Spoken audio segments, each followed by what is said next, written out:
Hello, welcome to another episode of Bloodhouse, the show where we talk about art house horror movies. I'm your host, Joshua Conkle. And I am your unnameable co-hostess from the Beyond, Drusilla Adeline. Welcome to another episode of Bloodhouse, Josh. Yeah, welcome to you as well. How are you? I'm good. I've got a lot of irons in the fire. I'm very, very tired because I have been driving all over creation lately. I had to very hurriedly get something down to someone at the beach yesterday. Which was like an hour and a half either way.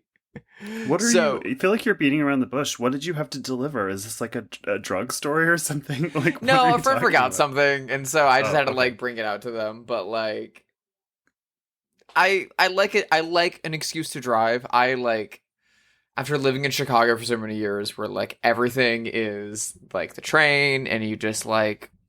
And I love Chicago and I love New York and I love that vibe. I love that life. I really like driving. So I like an excuse to drive my car. I like, despite the lack of AC in it, but like, I love that. I'm willing to do big errands and pick friends up from the airport and shit like that for that exact reason. However, 3 hours round trip is a little fucking exhausting. Yeah, I just kind of did that too that week because I went to the Getty Villa to watch a beautiful outdoor opera, which was really cool. Damn. And it was like all gospel music by an all-black cast. It was a Greek myth told by a gospel choir at the Getty Villa, which is beautiful. And if you don't know, listener, the Getty Villa is a recreation of like a villa in Pompeii, Emperor Hadrian's villa. So it's like you're in ancient Italy, ancient Rome. And so it was really beautiful, but I had to drive to the West Side and I was like, I haven't been here for a year, probably. I mean, it really is like a different city to me.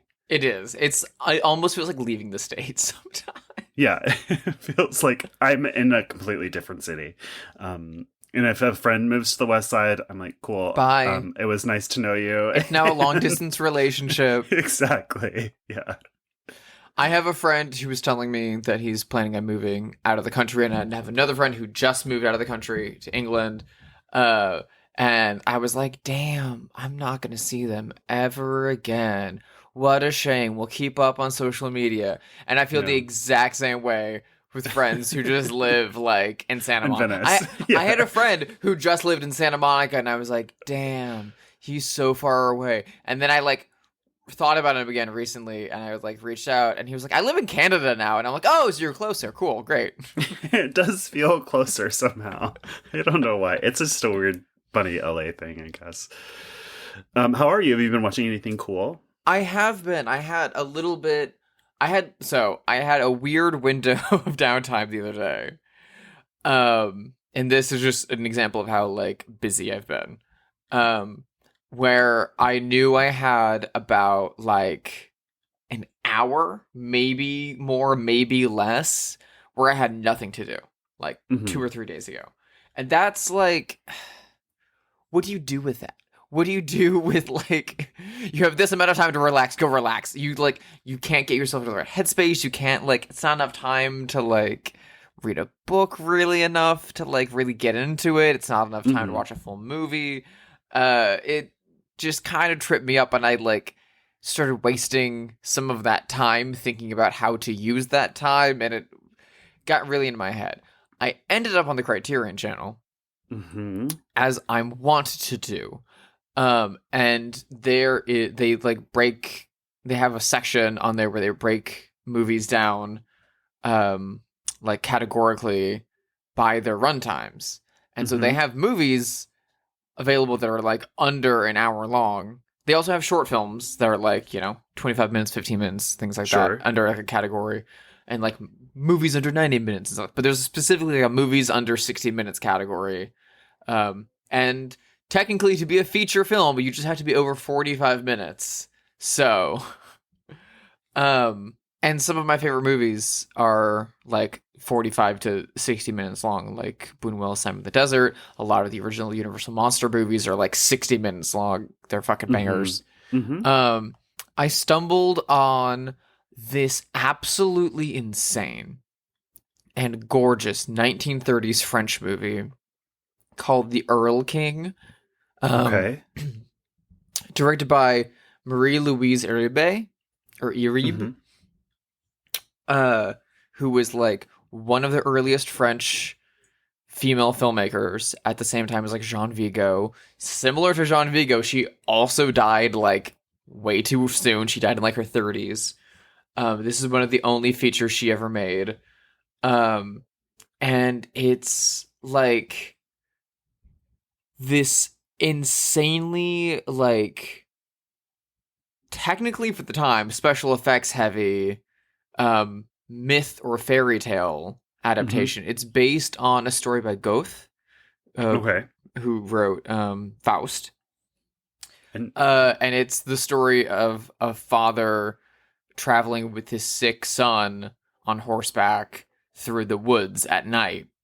And the son has been told, like, sung a song at him about, based on the Goethe story. That's like the story of the Erl King and these like myths of like, the creatures that live in the forest. And as they're riding through the forest at night, all of those things come to life and start following them and chasing them. And so there's like, the kid will like see a frog, and then all of a sudden you get this like great 1930s live action black and white cinematography of like multiple exposures of the frog slowly turning into a man in a frog suit. Ooh. Getting up and getting super weird and like stalking them. And then there's like fairies dancing that are like melding into the streams and the water. It feels like a folk horror film. And it might be one of the earliest examples of a folk horror film.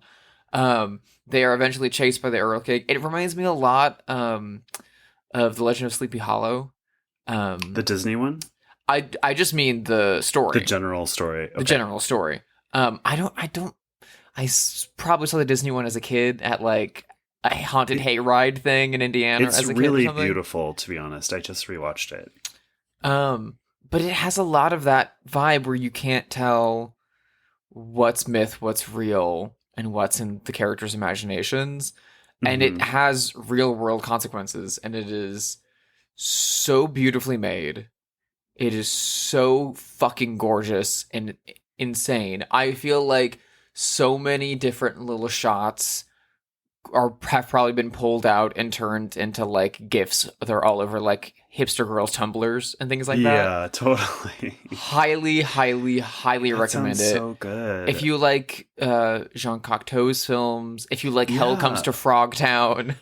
I was just gonna say, it sound like I'm imagining that you said it was from the 30s. Mm-hmm. I'm imagining the aesthetic early sound. Of Häxan. Yeah. Or, like that kind of territory. It's very similar to Häxan. It's very similar to the kind of filmmaking that like Guy Maddin appropriates. Yeah, or early Kenneth Anger, his more mythical kind of silent films. It is insane. It's a sound film and there's dialogue and singing and stuff like that. It's very, very, very minimal.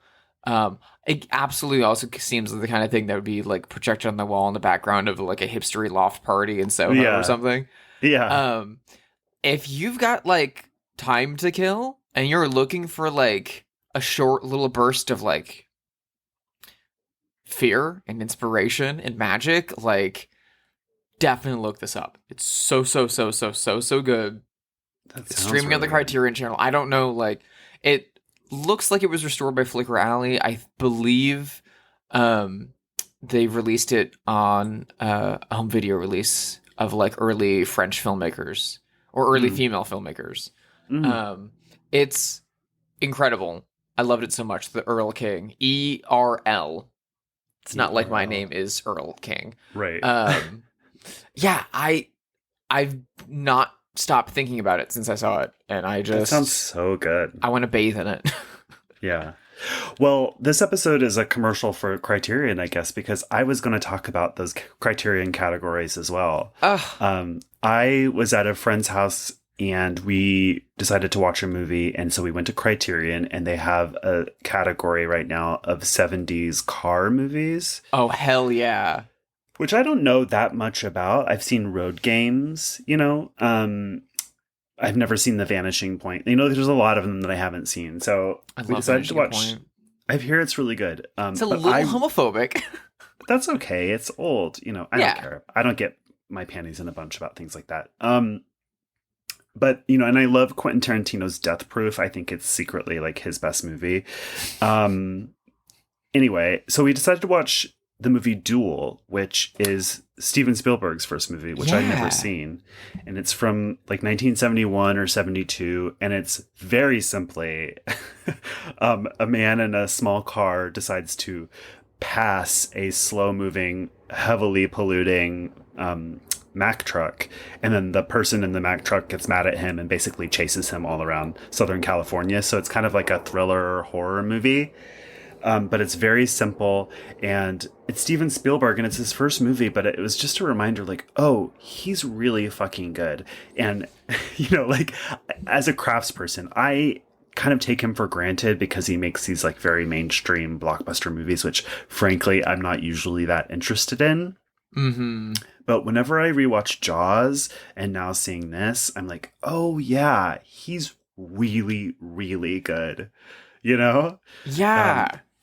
He's such a good craftsperson. And this was cool because it's the 70s. So it has all of the things I love about 70s movies. It's a little bit shaggy. It's quiet. It's more experimental than what you would expect from Steven Spielberg. But it's just so well crafted and keeps you really on the edge of your seat. And it was just great. This is maybe one of my biggest like cinema blind spots. I still haven't seen Duel. On paper, I should fucking love this movie. I am like as much of a car fetishist as like David Cronenberg is. Yeah. I love a 70s car movie. When they announced that like lineup, I got like a little too excited. And I love like a bottle thriller. I love a like very Hitchcockian simple setup that's just gonna like milk the tension. I mean, Road Games is also one of my favorite fucking movies. Very similar to Road Games, yeah. But I don't care for Spielberg to such a degree that I've always put it off. Really? Which, granted, I don't know if it will top 1941 as being such a banger. I've never seen 1941. It is exclusively for me and no one else. But what do you think about Jaws? I think Jaws is only okay. Maybe I'm going to get roasted alive for that. So when I was a kid, like, I don't know, like 8, 9, 10, 12, my mom would take us to the library and we would rent the movies that like she grew up on that she thought was really important to show us. And so it would be like Top Gun and Top Secret and you know, like the Marx Brothers movies and the Mel Brooks movies and stuff like that, like dramas and comedies in the same stead, and Grease and stuff like that. And Jaws was one of them. Mm-hmm. And I remember we liked Jaws so much that the next week we watched Jaws 2, and the next week we watched Jaws 3 in 3D, and then we watched Jaws the Revenge. And I remember just thinking that Jaws was like fine and good and kind of long.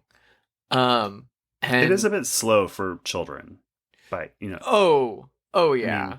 It's a slow movie by Jaws 2 standards. Was very slow for me as a child too. Jaws 2. I remember thinking Jaws 2 was crazy long and then looking it up recently and it's like barely an hour and a half and I was like, "Oh, yikes." I think as a kid, Jaws 3 really was the fucking banger because it had the most going on and it was like sit at SeaWorld or something. But I watched Jaws again in college because I went to film school and I had friends who were like obsessed with Spielberg, and if I said anything wrong, they would slap me down on a couch and make me watch Munich and stuff like that. Yeah. Which is very good.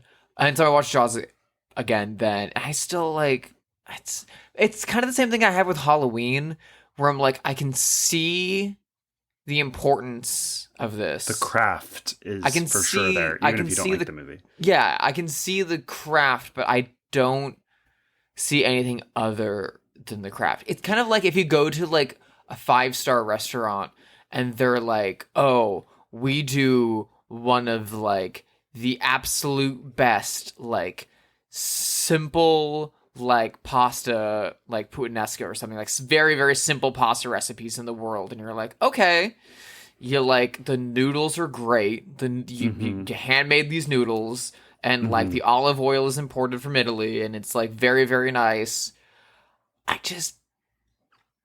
I could make it at home with like the same, with like weaker ingredients and get the same amount out of it. Yeah. I think the scene in Jaws when Jaws eats the little kid on the beach and you don't know who the shark got, and it sort of like whitlows it down to that little kid, is pretty masterful. And I will say, as a little kid in the early 90s, seeing Jurassic Park in the theater, to me, is like how kids from the 70s talk about seeing Star Wars. It's like one of my most cherished movie theater experiences. And I have a deep love for the first Jurassic Park movie. But to me, Steven Spielberg is like a craftsman whose like taste isn't that interesting. You know what I mean? Like, yeah. I'm not drawn to the same things that he's drawn to as an artist. And he's such a crowd pleaser that, and I don't mean that in a bad way, but I tend to not like things that are designed to be crowd pleasing because I'm a contrarian on some level. But anyway, all that's just to say that I thought Duel was really fantastic. It feels shaggy and weird because it's the 70s. So even if you don't like other Steven Spielberg movies, you might like this. I mean, in full honesty, the only Steven Spielberg movies that I rewatch and that I like, just like love unabashedly, are the Indiana Jones films. Yeah, I just rewatched those. Love. And again, from a craft level, from a like just like film directing, the blocking and the editing and the like simple, subtle cinematography is just top tier. The blocking and overall construction of the anything goes scene of Temple of Doom with the diamond getting kicked and the around ice bucket. Yeah, I mean, that's just like masterpiece. But I also was like, so much of Duel is like, the setup is that this man is in a fight with his wife on his way to a business trip because they were at some cocktail party the night before and he didn't stand up for himself, which she found unappealing.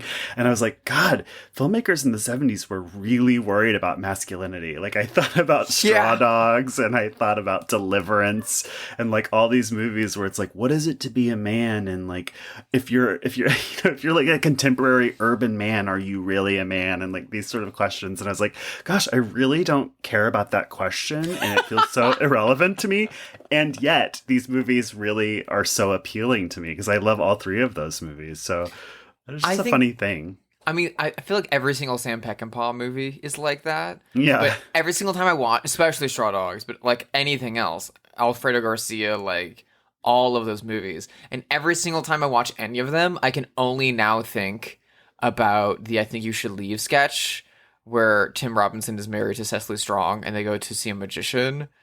Afterwards, she's just like, you let him embarrass you on that stage. You make 10 times as much money as him. And he just like jerked off your little boy dick up there. We'll stay married until the kids graduate high school, but I will not respect you. And I'll make sure they don't respect you. Yeah. It always feels like that, where masculinity is this insanely fragile thing, and if anything even bumps into it, then it's just like men spiraling out into alcoholism, homicide, or both. And you're like, what's up, my guy? Are you good? I feel like Al Pacino made a mint on that in the 70s.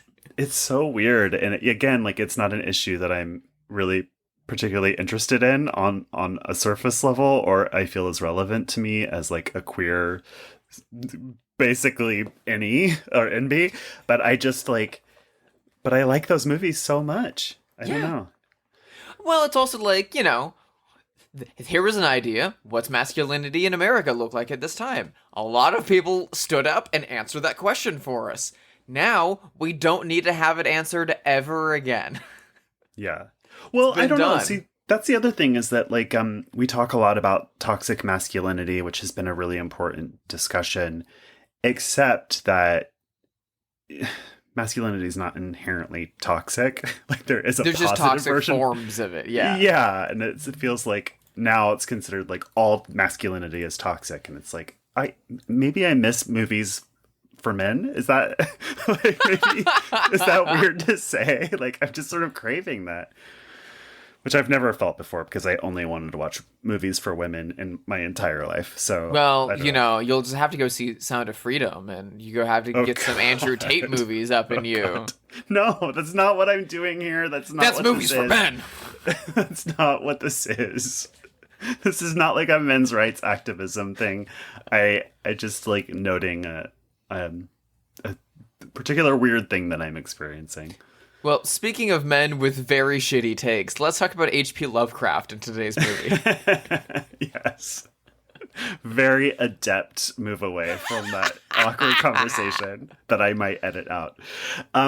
This is a movie from 1963, directed by the legendary Roger Corman. It is, of course, The Haunted Palace. You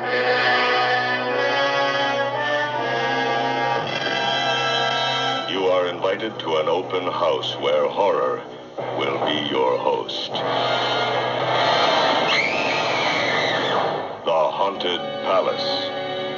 You, who find a kind of macabre joyousness in the horrifying, will enjoy yourselves as in ecstasy in The Haunted Palace. Starring Vincent Price, a being who lived and died and lives again. I'll not have my fill of revenge until this village is a graveyard. And intriguing Deborah Paget, whose appealing beauty in Cue Scooby-Doo-esque music and lightning sounds. The Scooby-Dooiest. I loved this. I'd never seen it, but you had, right?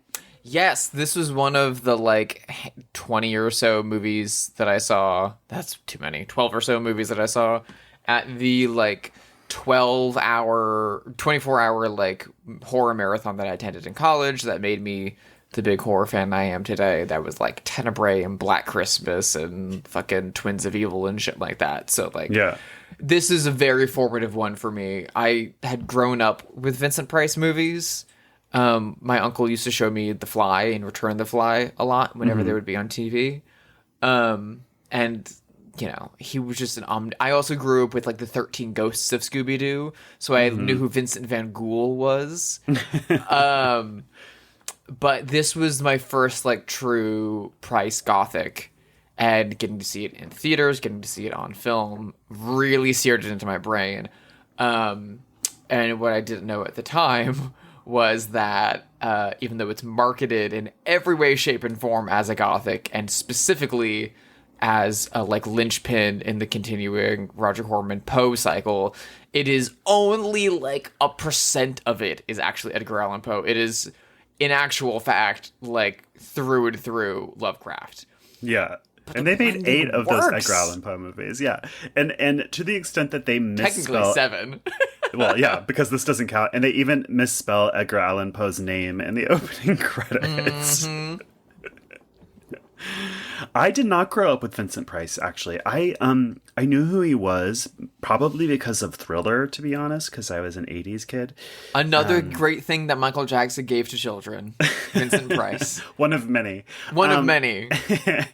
Yeah, so I knew who he was as a figure from the past. But to this day, I don't think I've really seen that many Vincent Price movies. I've seen Haunting of Hill House, or what is that? I can always mix it up. House on Haunted Hill. House on Haunted Hill, thank you. Which has another actor with this movie, Elisha Cook Jr., who I love. But yeah, I actually haven't seen that much Vincent Price, despite knowing a lot about him and being very familiar with his image and his voice and his role as a horror figure. Well, spoiler alert, he's fucking fantastic, and this is a great introduction to him, because he gets to do a lot, and he sort of gets a dual role. Mm-hmm. He's at his most evil here, too, which is great. He's so fun. Oh my god. So, what is the setup? What is the plot? What is the Haunted Palace? So we start out in the 1700s, and Vincent Price is playing something Kerwin. What's his name? Joseph Kerwin, who is a rich kind of warlock who lives in a castle and Local townsgirls have been going up there and kind of seemingly falling under his spell. So, of course, the townspeople gather with torches to come and murder him in his home. And so they tie him to a tree and burn him to death, but not before he can curse the entire town. And which is just honestly common courtesy. If you're going to lynch someone, you have to give them the opportunity to curse you. It's like last lynching words. It's truly witchcraft 101. Like, if you're gonna like burn a witch, you have to give her the opportunity to curse you, the town, your like children, their entire generations. Like, fair is fair.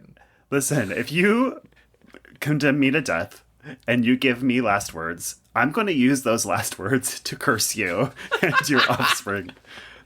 That's just the least you can do. Yeah.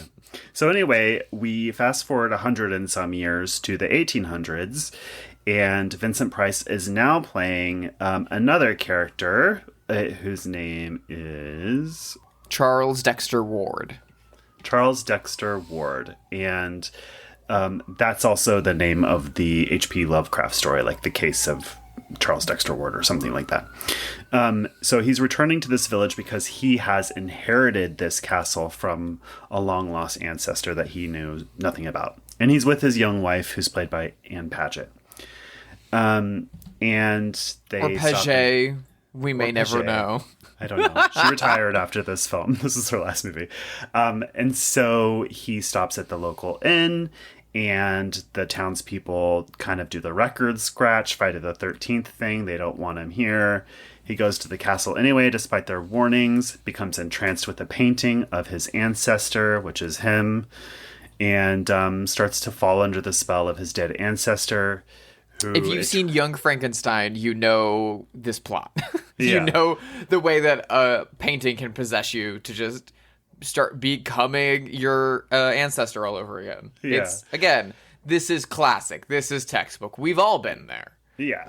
Anyway, slowly his ancestor is possessing him so that he and his helper, played by Lon Chaney Jr., can resurrect the elder gods, Yog-Sothoth. Yog-Sothoth or whatever. So actually, this is the first film premiere, at least in a studio picture, of H.P. Lovecraft's mythos, which is really interesting.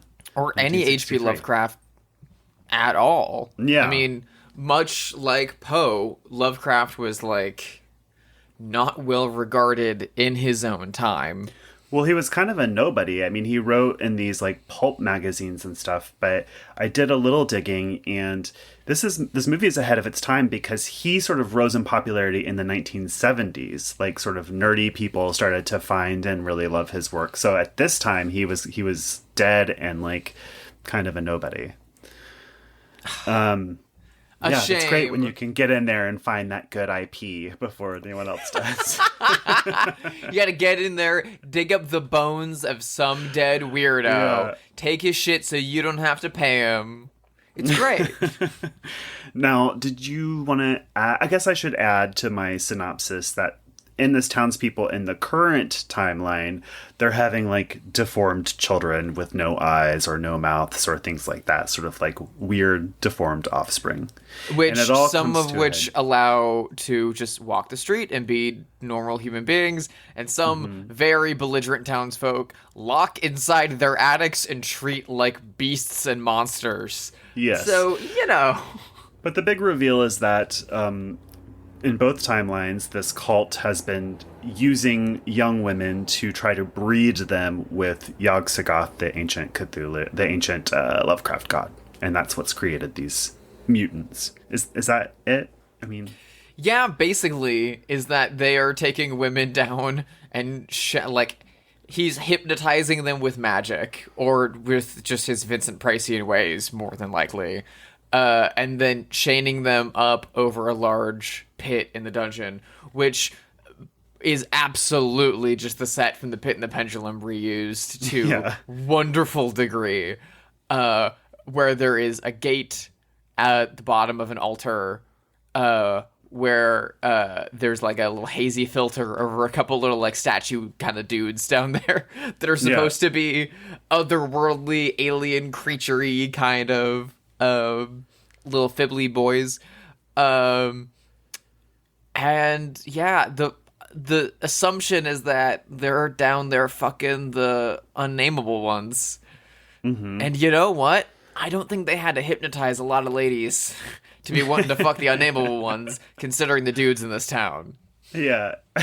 Nothing against Elijah Cook Jr., but these guys kind of suck. All of that stuff reminded me very much of Lair of the White Worm in the end of Lair of the White Worm. That's neither here nor there. I mean, we'll get to who's seen this movie and not, but I feel like good old Kenny R. a fan. For sure. This is an interesting follow-up to The Haunting of Julia, which we discussed last week. Even though it's a different era and a different tone and all that, it's really cozy. Yeah. And, this is a great movie to, like, when I watched this, it was a few weeks ago, and it was a rainy day in Los Angeles, and I, like, spent all day making stew in a crock pot and just, like, watching this movie in sweatpants. And, like, that's an ideal way to watch this movie. It's perfect, like, gateway horror, and it's probably one of the reasons why that screening series that I went to, this was like the second movie they showed. Mm-hmm. They showed The Unknown with Lon Chaney Sr. and Joan Crawford, and then they showed this. It's so absolutely like, if you, like me, were a kid that grew up on like Scooby-Doo cartoons but weren't really into horror movies, this is like the exact perfect step where you're like, you feel spooky. There's like the amount of dry ice they used in this movie is insane. The fog budget is like sky high. And it's, all those like recycled stock images of like lightning and the thunderclap and the big gothic castle sets and stuff like that. It has all of that, and it has the ideas of witchcraft and monsters and body horror and all of these things, but it's only touching them with like a 1960s 12-foot pole. So it only goes so far, but it like allows the ideas to warm their way into your head while you're feeling just a little like cozy about it. It's so goddamn good. These movies like stay the fucking test of time. I mean, the Elvira movie, Elvira's Haunted Hills from like the 2000s, is a like direct send up of this and the other like Corman Poe Price movies of the same era, especially like Pit and the Pendulum and The Tomb of Ligeia. Which Tomb of Ligeia is in Mean Streets. They go to see the Tomb of Ligeia midway through Mean Streets, and that's you can just watch parts of Tomb of Ligeia in a Scorsese movie. This movie looks really beautiful, and there is some innovation here despite being so simple and retro. Not just because it's the first to use H.P. Lovecraft, but because it's Roger Corman's first use of the zoom lens, which was brand new in 1963. So you get a lot of that. And then there's not a lot of space or budget for sets, and often they would reuse set pieces and blah, blah, blah. But this uses forced perspective in ways that are really interesting. It sort of calls back to German Expressionism almost, because you're getting like, a city street, but it's like forcing your perspective of the cobblestone street. So in front of a matte painting background. So the matte paintings in this are gorgeous. One of my favorite sets in this whole movie is the cemetery set, which is so like perfectly like studio backlot. Like it looks they filmed it the exact same way they did in like the 1930s like Bela Lugosi Universal monster movies, because it's like you've got a big backdrop of like a sky, and you've got like one dead fake tree on the edge, and like a wrought iron fence that's like breaking apart, and the actors walk behind that, and then they walk down all this fake dirt with tombstones and stuff like that, and it's just that, and it's so flat, and it feels like a diorama a little bit, and it's so goddamn gorgeous. One of the best things about this like Corman Gothic cycle, I guess, because we can't technically call it a Poe cycle anymore, is that even though it's Corman and it's like the lowest of low budge, designed for drive-in teens and released and paid for by American International, the what's the freaking first one? The Fall of the House of Usher was the first one, and that's the most low budget of them all. And they built this big castle set, and it's all filmed inside there. And then they did Pit and the Pendulum, and they just reused the House of Usher sets, and then they built the Pit torture sets, and then they did Premature Burial, so they built all the graveyards and stuff like that, and used all the other castle sets, and they just kept building to them every single time and reusing the same sets, and so they get so much more lush and lavish and beautiful by the point that you get to like this or Tomb of Ligeia, and you're like the tail end of the cycle. Yeah. They're so goddamn beautiful. I want to live in these movies. Yeah, Mutants really, and all. Really gorgeous. We have a great performance by Lon Chaney Jr. here, which I have to be honest, I'm not sure if I really understood that there was a separate like Lon Chaney versus Lon Chaney Jr. because I don't really know those old silent films very well, and Lon Chaney Sr. was a silent film actor, so I had only seen like Spider Baby and now this and a couple of other Lon Chaney Jr. films, and I'm not sure that I ever understood that those were two different people. Yeah. Well, if their sound is Junior. It's Junior. That's the best way.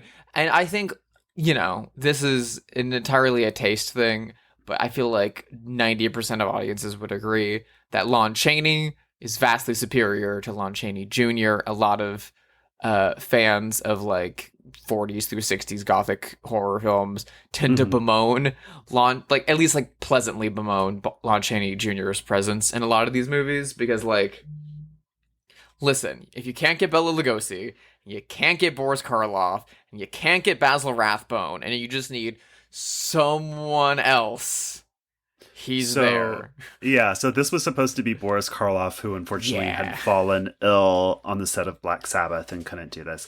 I quite like Lon Chaney Jr. in this. So you're saying that's sort of like stunt casting, like sort of the way that like Ryan Murphy or John Waters casts a movie. That's how Lon Chaney Jr. finds his way into things. Lon Chaney Jr.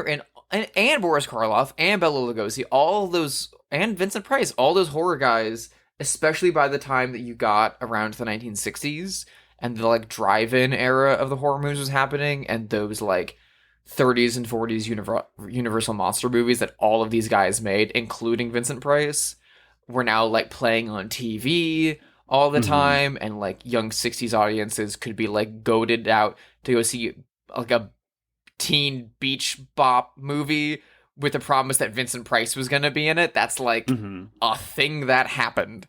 So it was very easy, because these are like dudes in their like 50s and 60s that hadn't worked in a long time and just were known as horror staples, and they could pay them a little bit of money. And now that they're older, this is a little bit before hagsploitation, you could capitalize on, they look a little scarier now that they're older, and they're moving a little bit slower, and now they're cheaper, and we can just stick them in all these movies. Yeah. And you remember the Wolfman? He was the Wolfman. Look, Lon Chaney Jr., he was also Dracula. He was Frankenstein's monster. His dad was the Phantom of the Opera. His dad was Hunchback of Notre Dame. He's scary. I feel like that's kind of what he brings to a lot of them, is he's just there. From what I've read, he was a bit of an alcoholic and had a hard time with a lot of his roles. Alcoholic, yeah. Which is why he's very, very, very good as the Wolfman. In all of the Universal Monster movies, the sequels, and in that first one, because he's very, very good at playing pathetic and tragic and down on his luck and just wanting things to be over and done with. And he's very good in this as being like kind of like a lumbering heavy, but when he has to play like Dracula or someone, it's not as successful. Well, he's kind of a thug type, right? So he can't play somebody debonair like Dracula, but he can play this really well. You know what I mean? Like he's great in Spider Baby. Yeah, I think he's great in this. He was good as Frankenstein's monster for the exact same reason. Exactly. Of, like, if he just has to like lumber oh my god, if you need a lumberer, Lon Chaney Jr.'s got your fucking back. He's a gonna giant clomp and around. He's not handsome. Not conventionally handsome, right? I don't mean that as like to be cruel or funny. It's just like he's not Dracula. I mean, they tried to put Humphrey Bogart in the exact same kind of roles in like the 30s totally. before he got big, and he wasn't good at it because he has too much personality. Yeah. Lon Chaney Jr. has the exact lack of personality to be very good at this role. Elijah Cook Jr., on the other hand, from Rosemary's Baby, I was just gonna bring him up, and The Maltese Falcon, is oozing with personality. I just love this actor. So, listener, if you don't know what we're talking about, he's in House on Haunted Hill as a kind of quasi-narrator. He is the real estate agent in Rosemary's Baby. He's the homeless drunk in Messiah of Evil. He's in a ton of westerns and old kind of like film noir movies. He's so good. He just like plays these small roles and just brings so much depth to them. The monologue that he delivers in Messiah of Evil, when it like doesn't cut away from him and he's just sitting beside the television talking about the day the moon turned red or whatever, it's gorgeous. He's incredible. An outrageously underrated character actor. And I mean, the 1940s studio system was the time that you could be that kind of a character actor and just be constantly in work. And so by the time that it's the 1960s, he gets little supporting parts in horror movies. You know, Rosemary's Baby being definitely his biggest role since the 40s, even though it's really small. Just one scene, really. It's such a treat. But they keep quoting him after his scene. Like, his presence is still there, and he does such a great job of setting the tone of that movie, being a little unnerving, being a little funny. Like, he fits in with Ruth Gordon and all of them, even though he doesn't share a scene with them.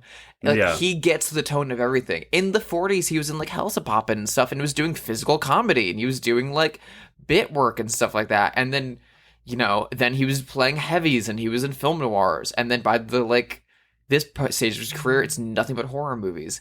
And he doesn't have a lot to do in The Haunted Palace, at least with the, like, 2 time periods that we get in this movie of, like, 200 years ago and then the events of the film, which both are styled exactly the same to just look like olden times. I'm a himbo, so I don't know if it's the movie or me, because I like can't tell the difference between 1780 and 1880 really in this movie. It looks exactly the same. They're the same.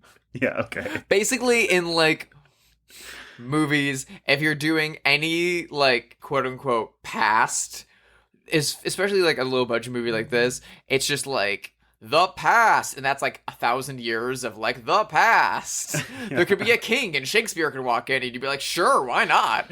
Right. And there's Christopher Marlowe, and then as soon as you get a little further, then there's like cars, and you're like, okay, it's that part of the past. Yeah, it looks like vaguely Victorian, even though Victorian era only lasted 1850 to 1902. That's like 50 years of time, so or something like that. I can't quite remember the dates, but like. It's the same way that we talk about, like, classical painting to talk about, like, a classic... Oh, yeah, it's old. It's a classical painting. It's like, that's, like, a specific period? Yeah. But, I mean, so we get Elijah Cook Jr., the rest of the townsfolk, playing them 200 years ago, and then recast again as their ancestors 5 minutes later as we jump... Which is all very Dark Shadows. Like, everything about this movie feels like a better version of Dark Shadows, which I love, and I'm not trying to knock, but... It's cheap, and this is better. It's the kind of stuff that Tim Burton thinks he's doing nowadays. It's so goddamn delightful. I should also point out that one of the absolute high points of the like Corman Gothic cycle is not only the mood, the atmosphere, the production design, the incredible character actors, but the fucking writers. So the first handful of the movies were written by Richard Matheson, who's one of the most famous science fiction authors of that time period. He wrote, like, Incredible Shrinking Man. And then this one, and I think one or two before it, and the rest after, were written by Charles Beaumont, who's probably most well known as being one of the primary writers of The Twilight Zone, on top of being a great both literary and science fiction author in his own right. And those are the guys that brought Lovecraft to Corman's attention. And it is so crazy and ridiculous to see such incredible writers providing both like paying homage to like the writers that inspired them, Lovecraft and Poe, but also working in such a like schlocky arena as a Corman picture. I mean, Charles Beaumont first worked with Corman because he wrote The Intruder, which is to date Corman's most like critically acclaimed, and I think his favorite of his movies. It's like a racial thriller that was made like right at the start of the civil rights movement, that's set in the Jim Crow South and starring William Shatner as a man who like intentionally incites racial unrest in the South, and it's so goddamn good. And going from that to this is like a genius. He's getting some of the greatest writers in the world. I mean, which is not, you know, a new thing for film. There's like 30s and 40s movies are like adaptations of like books, and then the screenplays are written by like William Faulkner and shit. Yeah. It's weird. This movie also got a polish by Francis Ford Coppola, which is pretty good. The prestige going into this movie is very good. And also, like, Roger Corman, his name is kind of synonymous with this idea of, like, Attack of the Crab People and, like, the original, like, shot in a weekend Jack Nicholson version of Little Shop of Horrors. Like, super schlocky, black and white drive-in B pictures. But, like, motherfucker made, like, 10 movies a year. Has directed hundreds of films, worked with the same crew throughout, is one of the most skilled filmmakers of all time, and he doesn't watch schlock movies. He makes schlock movies because at the time he had no money, and because that's the kind of stuff that would get butts in seats. He was watching like Rialto Janus films at the time. He was watching Truffaut. All he watches is like Truffaut and Jacques Demy and Kurosawa and Bergman. Like, he's the uppermost like art house film snob, and he made Attack of the Crab People. Yeah, and this is a cheap movie, but it's not I wouldn't say it's a B movie. He's brought a lot of skill to this. He's a good director. He, like we talked about Spielberg, he's a good craftsperson. Yeah. So this is well made. I think maybe other than Scorsese, who was given his start by Roger Corman, there is no living person who's done more for the medium of film than Roger Corman. Just based on who he gave a start to alone is like, it's huge. I mean, who did he go start? Scorsese. Bogdanovich. Jonathan Demme, who made Silence of the Lambs, Stop Making Sense, Something Wild. Francis Ford Coppola, Jack Nicholson, Dennis Hopper. I mean, Dennis Hopper started acting before, but like... Yeah. And while also reviving the careers of Vincent Price, Boris Karloff, Peter Lorre. Yeah. Starting up careers of like Peter Fonda, Bruce Dern. Stallone. Death Race. I mean, we also got Joe Dante and Alan Arkush from the Corman Film School. It's truly a never-ending wealth of James Cameron. Yeah. Like, you said it, it's a film school. Like, basically there was a Roger Corman film school for a few decades, and kind of everyone came out of it, basically. He's really a legend just for that alone. Like, I don't think even Scorsese really has done as much as Roger Corman has in terms of just quantity. Yeah, and like the two most important filmmakers for like preserving film history are Scorsese and Bogdanovich, and they both came out of Corman.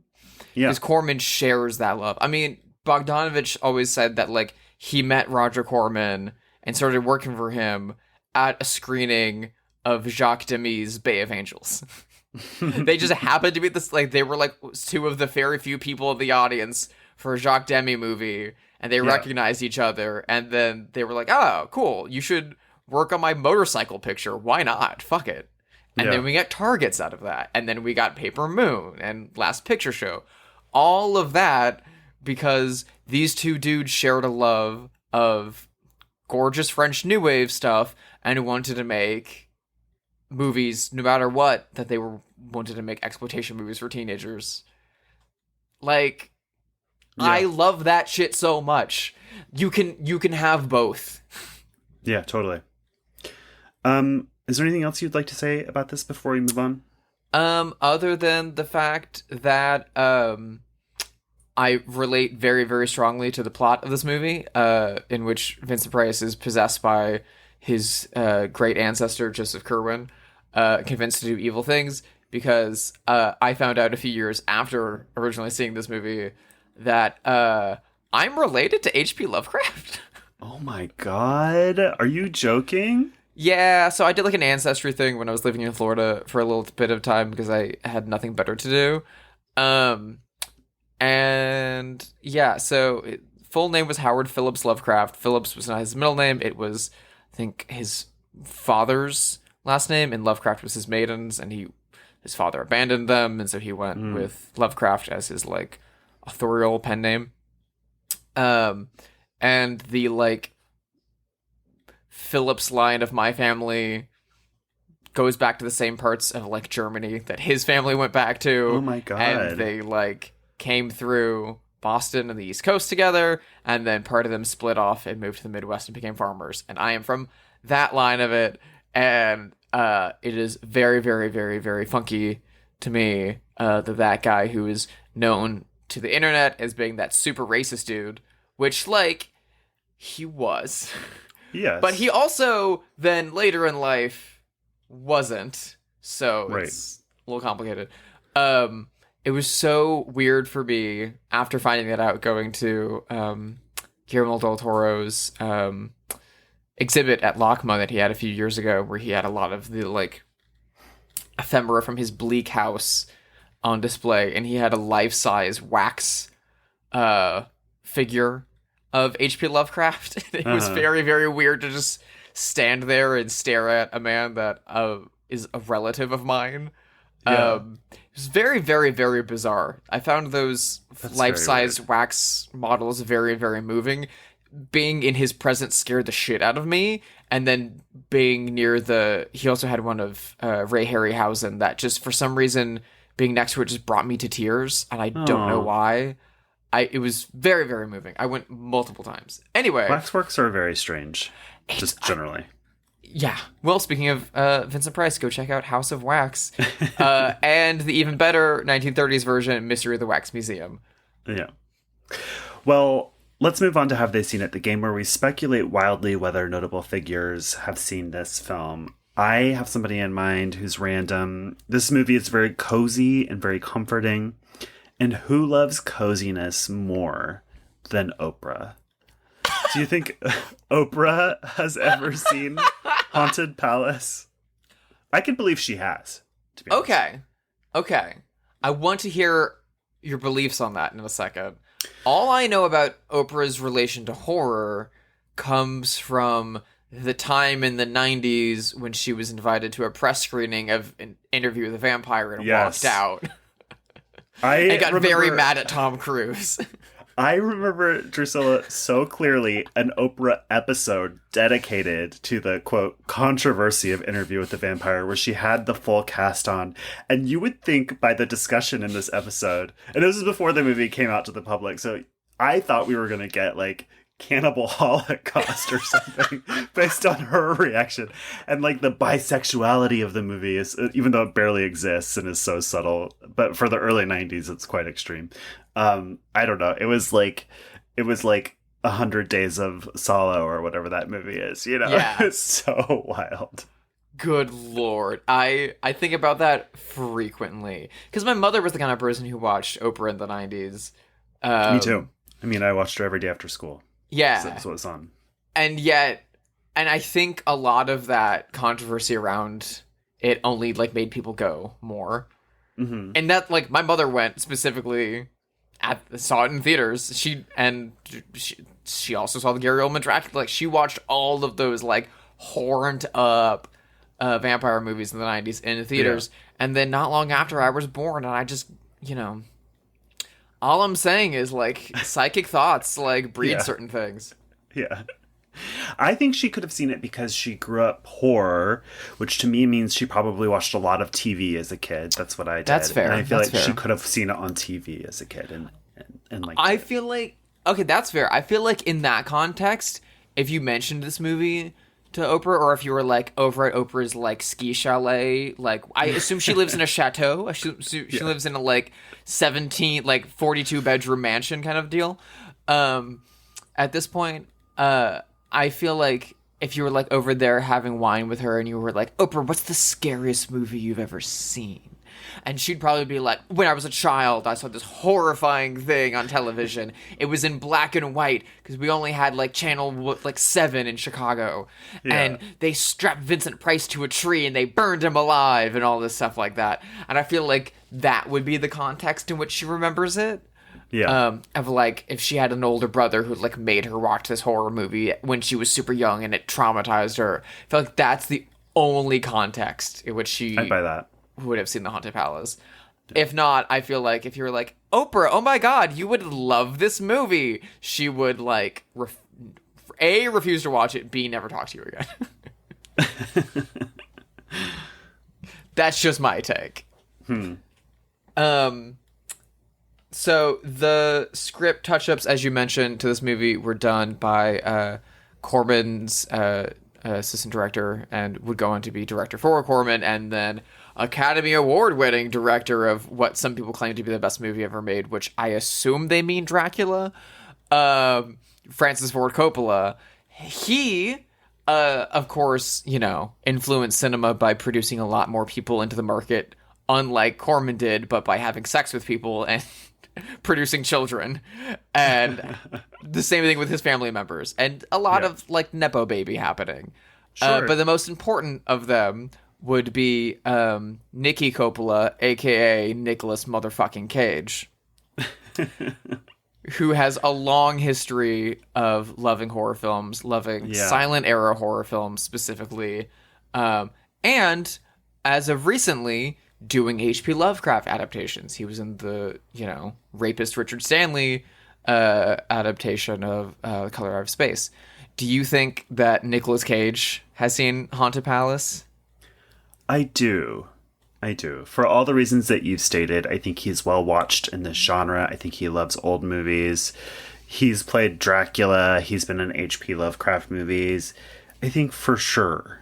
And I think recently, like within the past 10 years. What do you think? Oh, that's fair.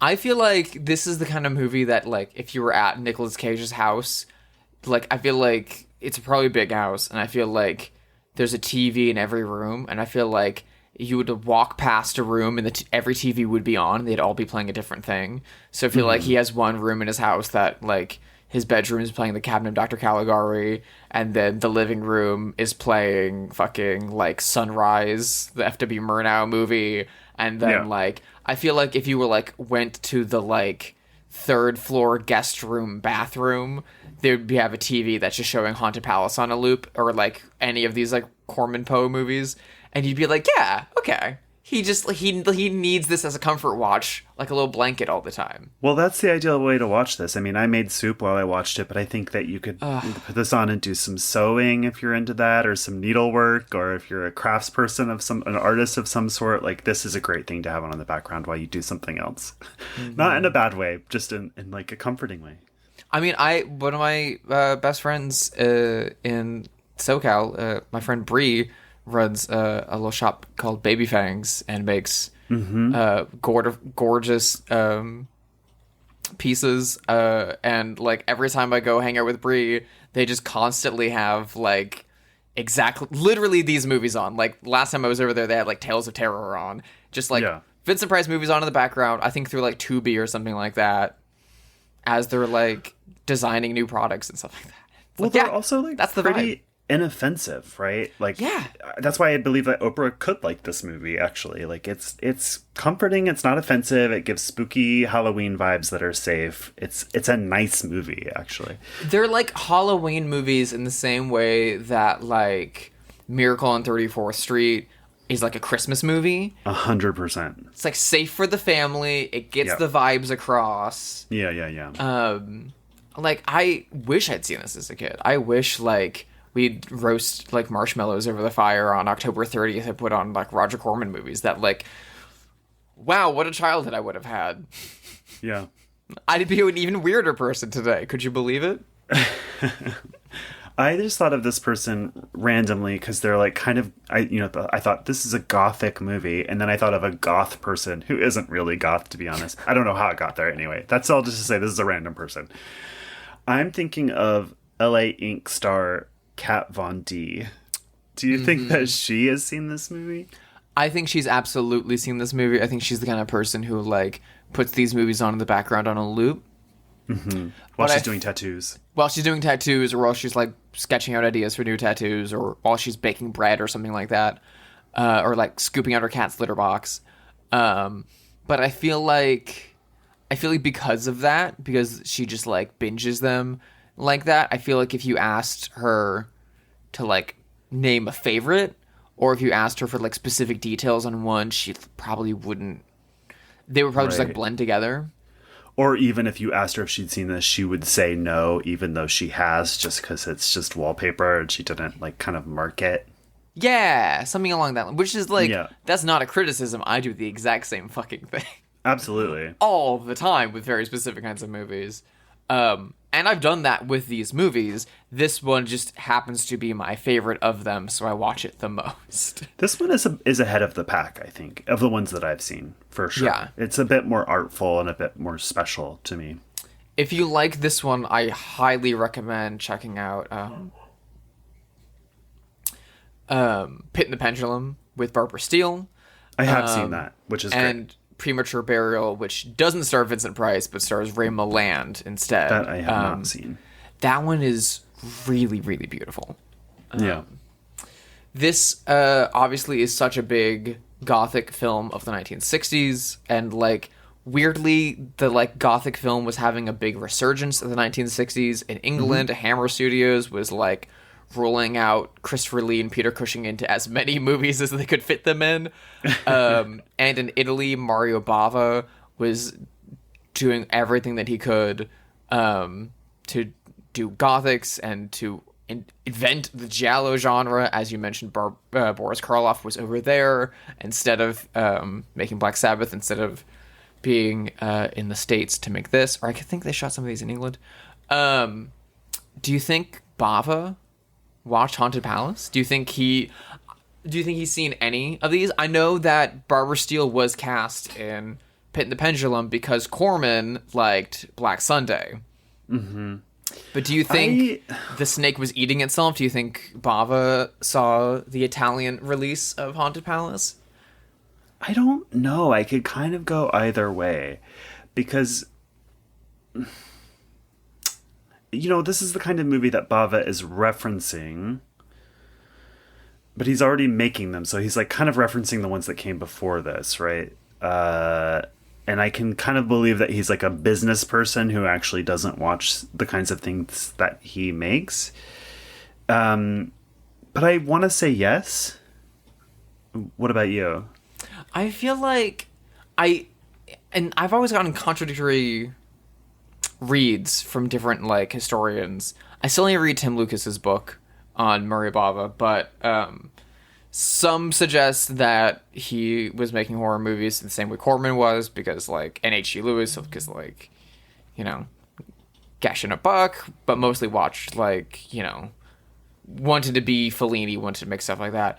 But then I've also read things that, like, no, he, like, loved the genre. That's why he made so much of it. Yeah. So I feel like he definitely saw it, but he either saw it out of the first more cynical option of, like, I need to see what they're doing in America so I can keep up with them. Mm-hmm. What's going on over there? What kind of shit are they doing? Cool, I'm gonna do this even crazier shit. They're doing Haunted Palace? Fuck it, I'm gonna make Hatchet for the Honeymoon. Great, awesome. Yeah. Or because he does genuinely love the genre, and which is the one that I want to be true. I don't have confirmation either way. and was just eagerly excited for every new Corman release. I don't know when Haunted Palace was released in Italy. I do know that it was the last of the cycle to be released in England by like 5 years or something like that.